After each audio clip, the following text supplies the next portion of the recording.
고난주간, 그 이전에 사순절, 그리고 고난주간, 또 부활절 지나오면서 우리가 예수님의 부활에 앞서서 그분이 짊어져야만 했던 이모저모의 십자가의 고난, 그 아픔을 우리가 이제 묵상해 왔습니다. 그래서 오늘도 여러분과 함께 고난에 대한 이야기를 좀 더 나누려고 합니다. 고난 그러면 굉장히 무거워요. 그리고 심각해 보여요. 그런데 사실은 이 고난이라는 것이 진짜로 우리 기독교 신앙의 아주 중심이 되는 거죠. 기독교 신앙 그러면 그것은 바울 사도의 고백처럼 예수 그리스도의 십자가, 이게 중심이에요. 그리고 십자가가 있었기 때문에 부활이 있는 거죠. 그러니까 십자가와 부활이라고 하는 것은 우리 기독교 신앙의 아주 중요한 핵심이라고 말할 수 있어요. 십자가 고난이 없었다면 기독교 신앙이라는 것은 사실 굉장히 무력해지는 거죠. 무의미해지는 거예요.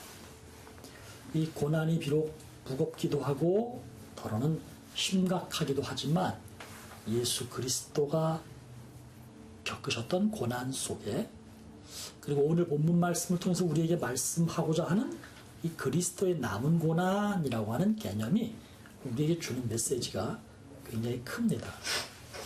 불교에서는요, 인간이 어리석고 자기 아집이 있고 뭔가를 집착하는 것 때문에 인간이 고통을 겪는다, 이렇게 얘기해요. 어리석고 아집이 있고 또는 자기도 모르는 인연이라는 게 생기고, 그리고 세상 것에 대해서 자꾸만 집착하게 되는 거, 그게 이제 번뇌를 가져온다고 얘기하죠. 그러다 보면 육체적 고통, 심적 고통이 생겨나고 분심이 생겨난다고 해요. 그러면 이제 인간이 사는 게 고통스러운 거죠. 그러나 여러분, 때때로 우리 기독교에서 이야기하는 고난은 그런 것하고는 조금 의미가 다릅니다. 주님이 당하신 고난, 그게 이제 우리 기독교에서 이야기하는 고난의 핵심이고요. 우리도 살면서 고난을 당한다 라고 이야기할 때 이 고난이라는 개념은, 예를 들면 내가 육체적으로 아프다든가, 혹은 내 사업이 지지부진해서 경제적으로 힘들다든가, 또는 사람과의 관계가 틀어져서 어려움이 있다라든가, 미움이 생기고, 이걸 어떻게 할까, 용납을 할 건가 말 건가, 뭐 이런 고민들이 드는 거는 엄밀한 의미에서 말한다면 예수님이 받으셨던 고난과 직접적인 관계가 없는 것이죠. 그러니까 성경적 고난이라고는 말할 수 없어요. 그러나 또 인간 사는 게 무슨 뭐 성경적 고난이 따로 있고 자기 인생의 고난이 꼭 분리되어 있는 것만은 아니기 때문에 이것들이 서로 이렇게 연결되기도 하지만, 하여튼 제일 중요한 것은 예수님이 여러분과 저를 위해서 겪으셔야만 했던 그분의 십자가 고난, 이게 이제 고난의 중심이에요. 그러니까 불교에서 이야기하고 있는 인간의 어리석음, 혹은 자기 고집, 혹은 어떤 것에 대한 집착, 이런 데서 오는 고난과는 조금 차이가 있는 것이죠. 근데 이제 그리스도인들 중에도 이 고난에 대해서 생각하는, 그것을 바라보는 좀 다른 시각들이 있어요. 첫째는 하나님을 믿으면 모든 고난이 사라진다, 없어진다, 이렇게 생각하는 사람들. 근데 따지고 보면 진짜 하나님을 믿으면 고난이 없어질까?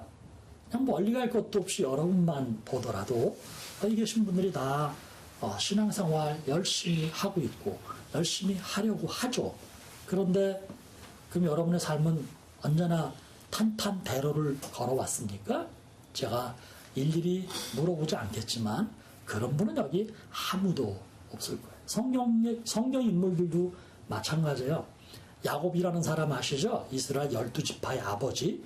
이 야곱이 말년에 애굽에 가서 애굽의 바로 왕이 야곱에게 물었어요. 당신 나이가 몇 살이요?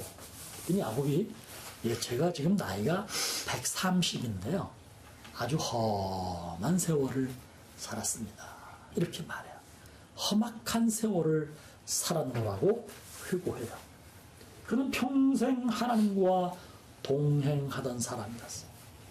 그가 아주 힘들고 어려울 때에도 하나님이 자신과 함께함을 경험했고 고백하는 사람이에요. 그런데 자기 인생 130년이 험악한 세월이었다고 이야기해요. 훌륭한 신앙인들 가운데도 이 고난의 문제 때문에 인생이 아주 어려운 이들 참 많습니다.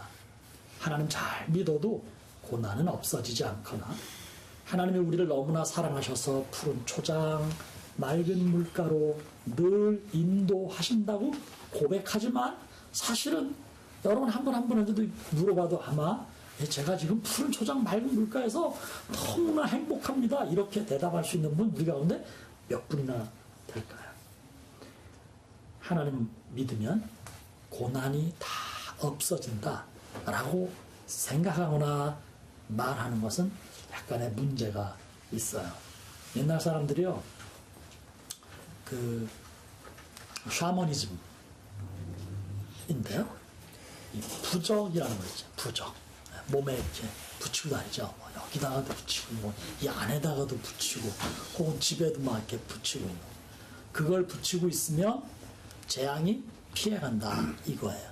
그런데 마치 하나님을 믿으면 고난이 없다라는 것은 부적 신앙하고 비슷한 것이다 라고 말할 수 있어요. 우리가 마음으로 그렇게 믿음을 가지고 있는 것, 설령 내가 어려움을 겪거나 그래서 상함이 있다 하더라도 하나님이 나와 함께 계신다는 믿음의 고백을 갖는 건 맞는 거예요. 그러나 현실적으로 그것이 완전히 없어지거나 해결되지는 않죠. 누구나 죄와 허물로 인해서 세상에서 고통스러운 인생을 살아야 합니다. 또 하나님께서는 구원받은 사람이 반드시 감내해야 되는 또 다른 고난을 우리에게 주셨기 때문이에요. 두 번째는 고난을 잘 견디면 지금은 좀 고통스럽지만 나중에 큰 복으로 보상받는다라고 생각하거나 말하는 사람들이 있어요. 여기도 사실은 문제가 있어요. 요셉이라는 사람, 아까 얘기했던 야곱의 아들이죠. 이 사람이 형들에게 팔려서 애굽에 왔어요. 이 사람이 13년 동안 개처럼 살았어요. 남의 집에 가서 종노릇하다가 누명 쓰고 감옥 가서 하마터면 임금의 마음 따라서 죽임당할 뻔했던 죄수 인생을 살았잖아요. 물론 그 사람이 고난을 잘 견뎌내서 나중에 총리 대신이 되기도 했어요. 욥도 사탄이 욥을 시기해서 욥의 인생을 아주 망쳐버렸잖아요. 가진 거 다 잃어버리고 몸에 병 들고 자식들 다 죽고 부인하고는 원수처럼 지내게 되고 나중에 욥이 이 고난을 잘 견뎌냈더니 재산을 2배나 받았다라고 하는 욥기의 마지막 얘기도 있어요. 그러니까 성경에 나오니까 이걸 꼭 고난을 잘 견디면 복을 받습니다라는 게 틀렸다고는 말할 수 없죠. 그러나 여러분, 세상에는 고난을 잘 견디면 나중에 큰 복이 됩니다. 화가 바뀌어 복이 됩니다 라는 것이 틀리는 얘기는 아니지만 꼭 이것만 가지고 고난의 이야기를 다 해결할 수는 없어요. 잘 믿는 그리스도인들도요, 어떤 이들은 정말 미안하지만 죽을 때까지 이 고난을 겪으며 살아가는 이들도 있기 때문이에요. 그럼 고난의 이야기를 할 때 우리 그리스도인들은 어떤 삶의 자세를 가져야 하는가? 그것은 내게 오는 고난을 피하려고 하지 않고 그 고난과 맞서는 것인데, 고난 속에서도 하나님이 내게 주시는 은혜와 사랑이 있음을 기억하고 아주 작은 것 속에서도 하나님의 은혜임을 깨달아 감사할 줄 아는 자세죠. 네, 고난은 힘들고 고난 때문에 인생이 좌절을 겪곤 합니다. 세상에 고난을 좋아할 사람은 아무도 없어요. 그런데 그리스도인은 어떤 사람이냐? 내게 오는 고난, 내가 겪는 이 고난을 믿음의 눈으로 바라보는 거예요. 믿음의 눈으로 그 고난을 해석하는 거예요. 그러다 보면 자신이 보이게 되는 거죠. 조금 더 가면 하나님이 보이게 되는 거고 나와 하나님 사이의 관계를 다시 생각할 수 있게 되죠.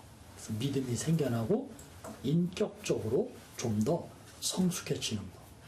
여기서 끝나지 않죠? 고난을 통해서 내 가까이 있는 이웃들을 더 확인할 수 있어요. 그리고 그 이웃에 대해서 긍휼한 마음을 품을 수 있어요.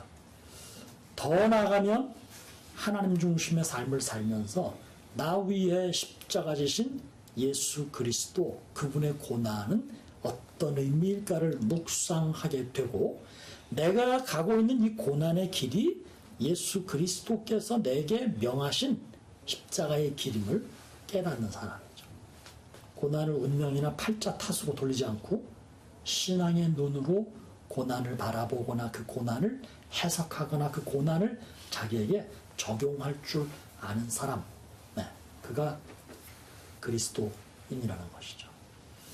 가만히 있어서 저절로 진리를 깨우치는 사람은 없어요. 고다마 시타르트, 흔히 석가모니라고 얘기하죠.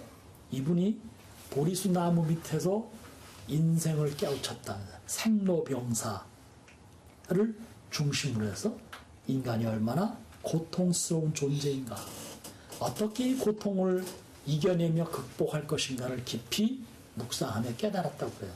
근데 그게 그분이 보리수 나무 밑에서 보리수 열매 쳐다보고 있다 깨달은 건 절대로 아니에요. 이분이 원래 왕자였잖아요. 그랬다가 세상으로 나와서 고난의 세상을 살면서 그런 깊은 깨달음들을 얻으면서 성자로 서게 된 것이죠. 고난이라는 게, 진리라는 게 그냥 어느 날 갑자기 확 깨달아지는 경우도 있죠. 뉴턴이 만유 인력의 법칙을 사과가 떨어지는 걸 보면서 깨달은 것도 있죠. 그러나 누구나 그런 것은 아니에요. 겪으면서 깨달아지는 인생도 때로는 크고 작은 고난을 겪으면서 우리가 성숙해지는 것이고 그 안에서 살아계신 하나님을 더 깊이 고백하게 되는 건, 그런 점에서 본다면 고난은 때때로 우리에게 영적 스승이 되는 법이죠. 오늘 말씀을 보면 두 가지 의미의, 서로 다른 의미를 가진 두 가지 고난이 등장해요. 하나는 처음에 나오는 나의 고난이라고, my suffering. 그 다음에 또 하나는 그 다음번에 나오는 그리스도의 남은 고난이라는 표현이에요. 우리말로는 똑같이 고난이라고 번역됐고 그렇게밖에 번역이 안 돼요. 그러나 영어 성경은 번역문이 굉장히 많은데요. 흠정역 킹 제임스 버전이라고 알려져 있는 KJV 번역을 보면 나의 고난과 그리스도의 남은 고난에 이 고난이라는 단어가 서로 다른 단어를 사용하고 있어요. 나의 고난이라고 말할 땐 suffering이라는 단어를 써요. 우리 흔히 얘기하는 고통스러운 상황을 suffering이라고 얘기하죠. 그다음에 예수 그리스도의 남은 고난이라고 썼을 때 이 예수 그리스도의 고난에 대해서는 Jesus affliction이라는 affliction이라는 말도 고난, 고통, 상함 이렇게 해석될 수 있는데요. 헬라어의 원어의 의미를 가지고 차이를 두었기 때문에 영어에서도 suffering과 affliction이라는 단어로 나누어서 쓰고 있어요. suffering이라는 것은 시간이 지나가면 해결되는 거예요. 예를 들면 내가 여기를 다쳤어요. 깁스를 하고 있어요. 의사가 1달 반 걸립니다. 오케이. 6주간 깁스하고 나중에 한 3, 4주 정도 물리치료 열심히 하면 다시 회복이 되는 걸 서퍼링이라고 얘기하죠. 마음의 상처도 마찬가지예요.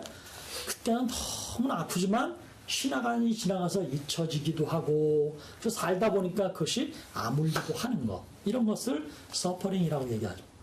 애플릭션이라고 번역이 된 예수 그리스도의 남은 고난이라는 이 말 속에는 뭐가 담겨 있냐면 그냥 시간이 지나면 해결되는 것이라기에는 너무나 큰 일이에요. 여기에는 핍박, 위에서 막 강압적으로 눌렀을 때 겪는 아픔이 있는 거예요. 그냥 가만히 아픈 게 아니라 막 때리고 위에서 막 짓누르고 그래서 아픈 것을 이야기해요. 그러니까 좀 다른 것이죠. 압력, 압박이나 눌림으로 인해서 주어진 고난, 고통, 이른바 핍박과 박해가 담겨있는 고난이라는 거예요.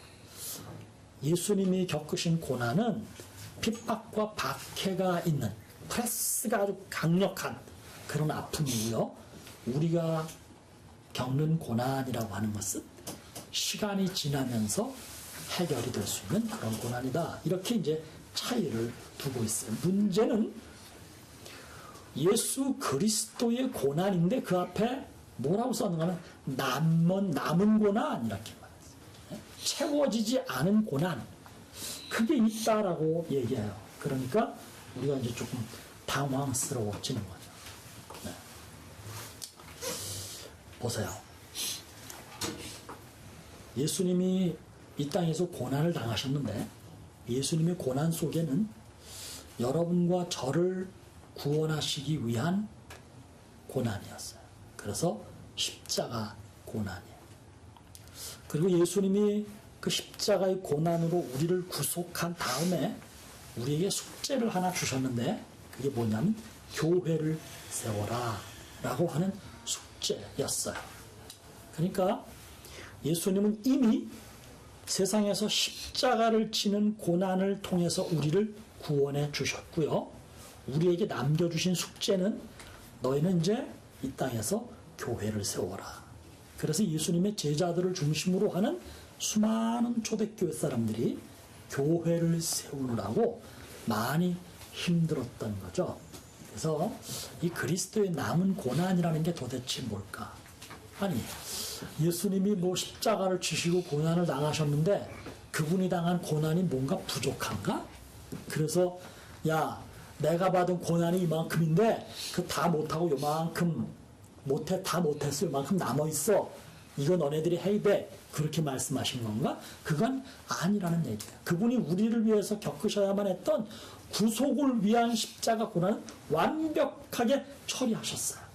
그리고 이제 그분이 우리에게 주신 숙제라는 것은 뭐냐면 그것과는 완전히 다른 또 다른 숙제였는데 그것은 교회를 세우는 일이었고 우리를 그 교회의 일꾼으로 세워서 너희가 이 교회를 세우는 과정에서 덜어는 어려움도 있고 고통도 있고 상함도 있다. 이런 얘기를 하셨다는 거예요. 25절 말씀 보면 본문 25절 말씀 보면 바울이 자기 얘기를 해요. 뭐라 하냐면 내가 교회의 일꾼이 된 것은 이렇게 얘기해요.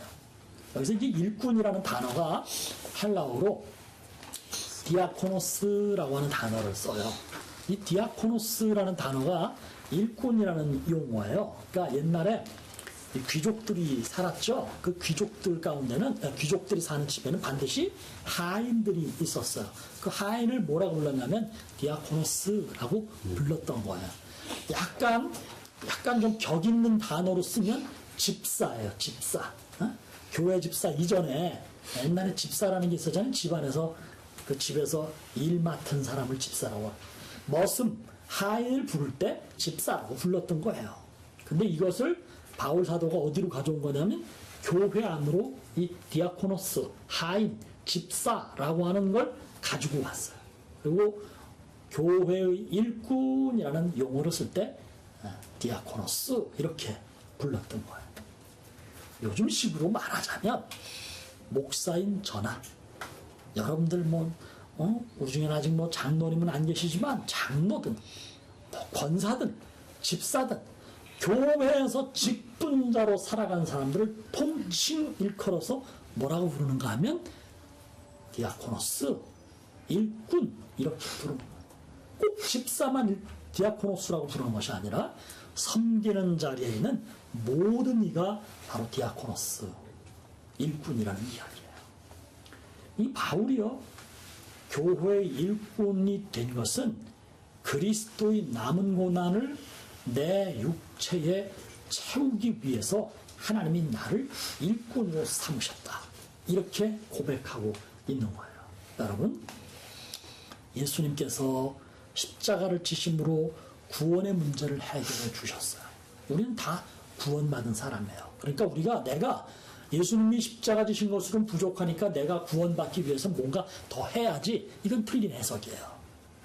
우리가 무슨, 여러분들이 봉사하시잖아요. 어떤 이는 음식 봉사하고, 어떤 이는 뭐 청소하고, 뭐 어떤 이들은 사람들을 살피고, 뭐 어떤 이들은 음악으로 봉사하고, 그게 내가 예수님이 지신 십자가가 부족하기 때문에 그걸 좀 채워야 되겠구나, 그래서 내가 이렇게 열심히 해야 되겠구나, 그건 틀린 거예요. 그렇지 않아요. 이런 거 아무것도 안 해도 우린 구원받은 사람이에요.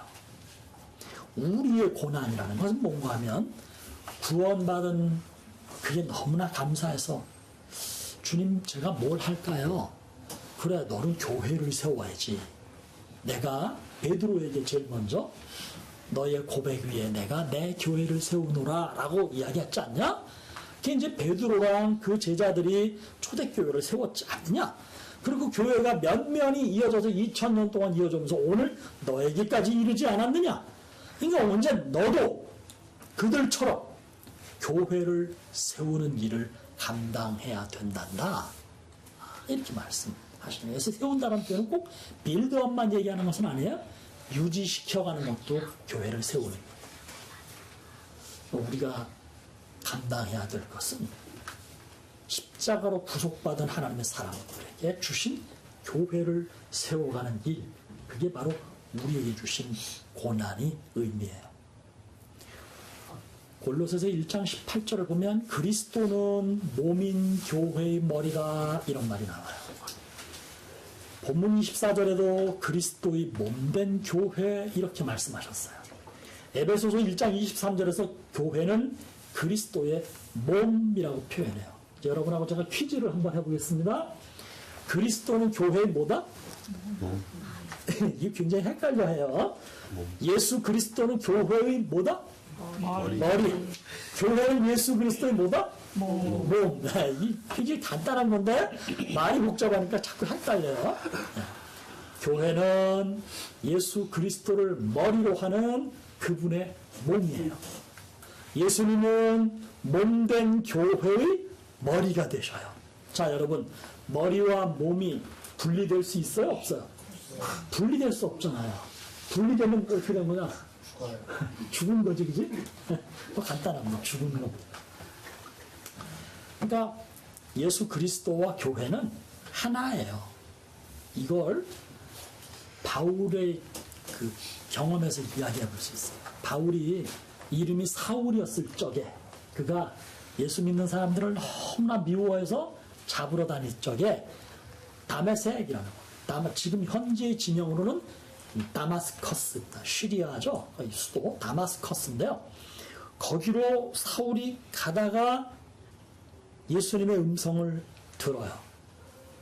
사울아, 사울아, 네가 왜 나를 핍박하느냐. 예수님 그리 말씀하시거든요.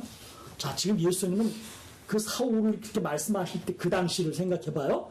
그때는 예수님이 지상에 계실 때예요? 아니면 승천하신 이후예요? 승천하신 이후예요.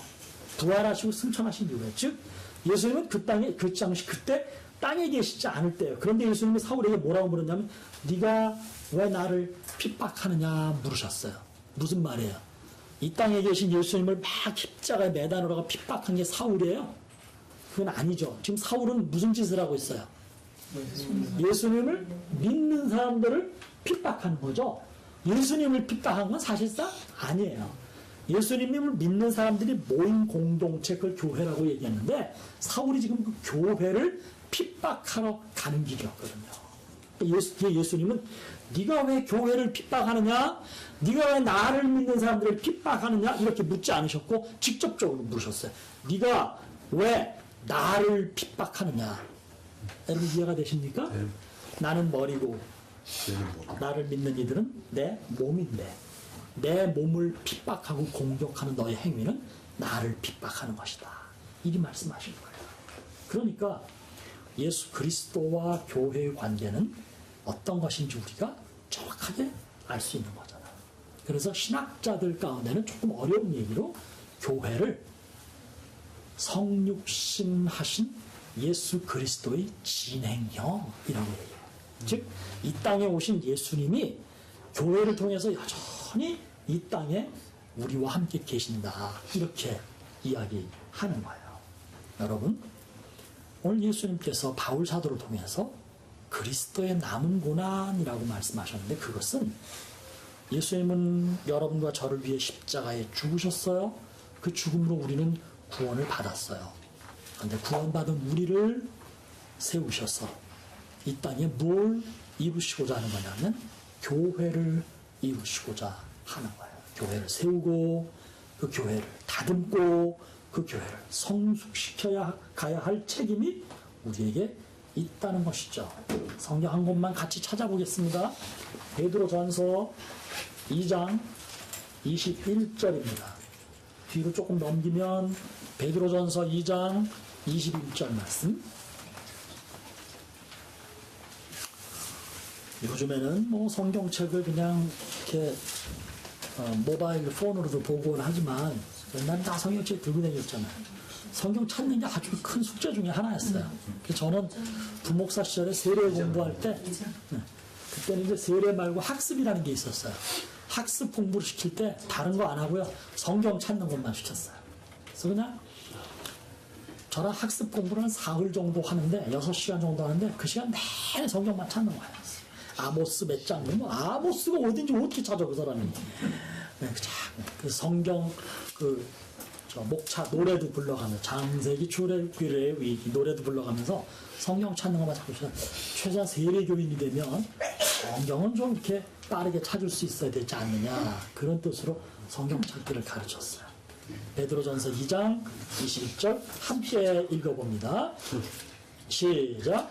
이를 위하여 너희가 부르심을 받았으니 그리스도도 너희를 위하여 고난을 받으사 너희에게 본을 끼쳐 그 전체를 따라오게 하려 하셨느니라. 우리를 부르신 이유가 고난당하신 예수 그리스도 그분의 고난의 자취를 따라오게 하려고 우리를 부르셨다 이렇게 얘기하고 있어요. 베드로는. 이해가 되시죠?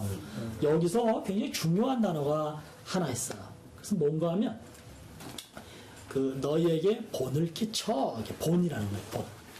이 본을 영어로 말하면 모델을 얘기하는 거죠. 그분이 우리에게 모델이 되셨다 이렇게 표현하고 있는데 근데 이 모델이라는 용어의 헬라어 후포그라모스라고 쓰는 이 헬라어가 굉장히 중요해요.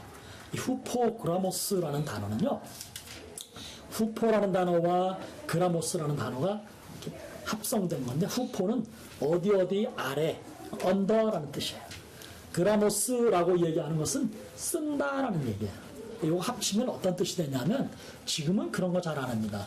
우리가 어렸을 때 올해 복사를 하려면 장집사님 옛날에 어렸을 때 뭐 복사하려면 뭐 어떻게 합니까? 등사기로 밀거나 아니면 한 장 복사할 때 영수증 같은 거 쓸 때 밑에 뭘 깔지? 먹지 깔죠. 그거예요. 그거. 그러니까 먹지 깔고 이렇게 쓰면 밑에 그대로 배겨나는 거잖아. 위에 원본은 누구예요? 예수 그리스도예요. 먹지를 깔고 예수 그리스도께서 당하신 고난의 자취를 꽉 누르면 그 고난의 자취가 누구에게 박히는 거냐면 그 밑에 깔린 우리에게 박힌다라는 뜻이에요. 후포그라모스 굉장히 중요한 단어예요. 예수님이 고난을 당하신 것은 그분의 고난만 있는 것이 아니라 우리도 그분처럼 고난을 겪게 하기 위해서 우리를 부르셨다는 얘기. 죄송해요. 예수 믿으면 복 받습니다. 예수 믿으면 너무나 행복합니다. 이걸 여러분들에게 가르치기보다 예수 믿는 건 그분의 고난을 따르는 겁니다. 예수 믿는 건 그분이 받은 고난의 자취가 우리에게도 새겨지는 걸 뜻합니다. 이렇게 얘기하는 제가 여러분께 참 미안합니다. 그러나 목사로서 제가 아는 기독교 신앙 여러분에게 가르치는데 예수 믿으면 맨날 행복합니다. 예수 믿으면 돈 많이 법니다. 예수 믿으면 자녀들이 그냥 너무나 잘 됩니다. 예수 믿으면 남편이 엄청 출세합니다. 예수 믿으면 병도 다 고칩니다. 이렇게 가르치지 못합니다. 그러기를 원해요. 그럴 수도 있어요. 그러나 예수를 믿으면 그것에 앞서서 세상에서 출세하는 것에 앞서서 그분의 제자이기 때문에 그분이 가졌던 삶의 자취를 따라가는 건데 그 대부분이 뭐냐면 고난이라고 하는 거예요. 다만 그분이 겪으셨던 십자가의 고난은 아니고요.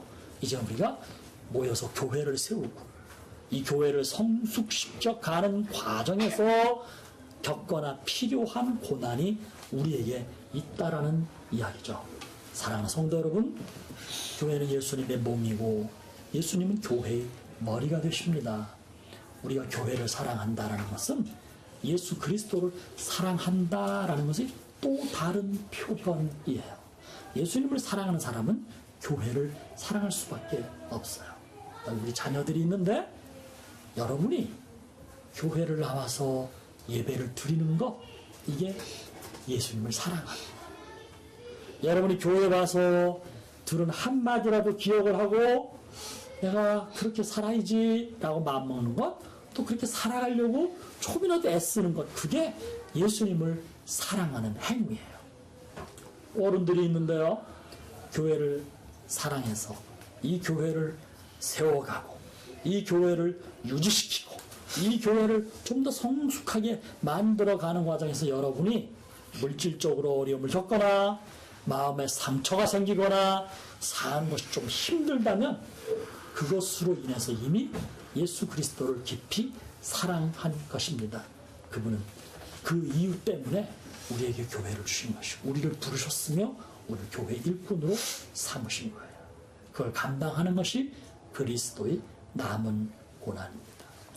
자녀들이 주일날 교회 오는데 조금 귀찮을 수도 있고 짜증이 날 수도 있거나 힘들 수도 있지만 괜찮아요. 어떤 모습이라도 이곳에 나와서 어른들과 함께 예배드리는 것, 이것 하나가 우리 주님 예수 그리스도를 사랑하는 행위예요. 우리 어른들 아플 수도 있고 상할 수도 있지만 잘 감당하셔서 좋은 교인이 되고 좋은 교회를 세우고 좋은 교회로 다듬어가는 일꾼이 앞으로도 계속 되시기를 주님 이름으로 축복합니다. 아멘. 좋은 교회 사명은 후손들에게 좋은 교회를 남겨주는 부모가 있는 것이고 변함없이 좋은 교회를 세워가는 사람들이 많을 때 좋은 교회가 되는 법입니다. 여러분과 제가 그런 목사, 그런 교인 되기를 주님의 이름으로 축복합니다. 아멘. 하나님 감사합니다. 참 부족하고 세속의 눈으로 볼 땐 볼품없는 저희들입니다. 그러나 이렇게 모이는 이 속에 우리 주님 예수 그리스도를 머리로 하는 그의 몸된 교회가 세워짐을 믿습니다. 볼품없이 세우기 시작했지만 좋은 교회로 세워갈 수 있도록 저에게 힘과 능력을 더해 주시옵소서. 예수님의 이름으로 기도드립니다.